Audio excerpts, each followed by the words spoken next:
ভারতের ৩৬ এলাকায় ৪০০ বার আক্রমণের চেষ্টা চালিয়েছে পাকিস্তান। বৃহস্পতিবার মধ্যরাতে এই আক্রমণের চেষ্টা চালানো হয়, কিন্তু ভারতীয় সেনাবাহিনী এসব আক্রমণ প্রতিহত করেছে বলে দাবি করেছে।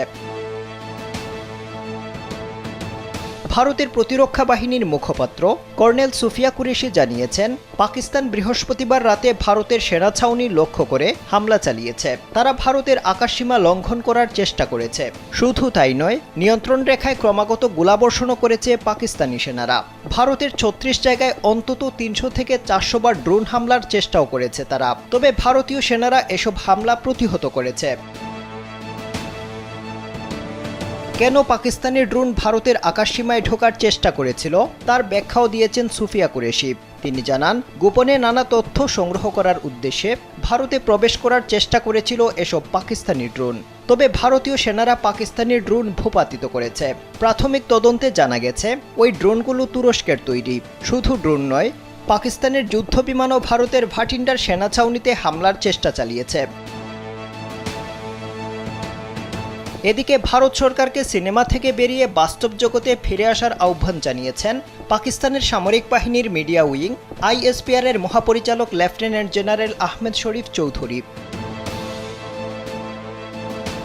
তিনি বলেন, পাকিস্তান পাল্টা হামলা চালালে তার জন্য কোনো ঘোষণা দেওয়ার প্রয়োজন হবে না, গোটা বিশ্বই সেটা জানতে পারবে। পাকিস্তান ভারতে হামলা চালিয়েছে বলে নয়াদিল্লির দাবিকে লেফটেন্যান্ট জেনারেল আহমেদ শরীফ চৌধুরী ফ্যান্টম ডিফেন্স বা ভৌতিক প্রতিরক্ষা হিসেবে অভিহিত করেছেন। পাকিস্তানের প্রধান এই সামরিক মুখপাত্র আরও বলেছেন, পাকিস্তান যখন ভারতে হামলা করবে তখন এর প্রতিধ্বনি সারা বিশ্বে শোনা যাবে। সংবাদ সম্মেলনে তিনি ভারতের ১৫টি লক্ষ্যবস্তুতে হামলার দাবি সরাসরি নাকচ করে বলেন, এই ধরনের কথা সম্পূর্ণ ভিত্তিহীন ও কল্পনাপ্রসূত। তিনি বলেন, এ ধরনের নাটক যুদ্ধক্ষেত্রে নয়, মঞ্চ বা সিনেমা হলে মানায়।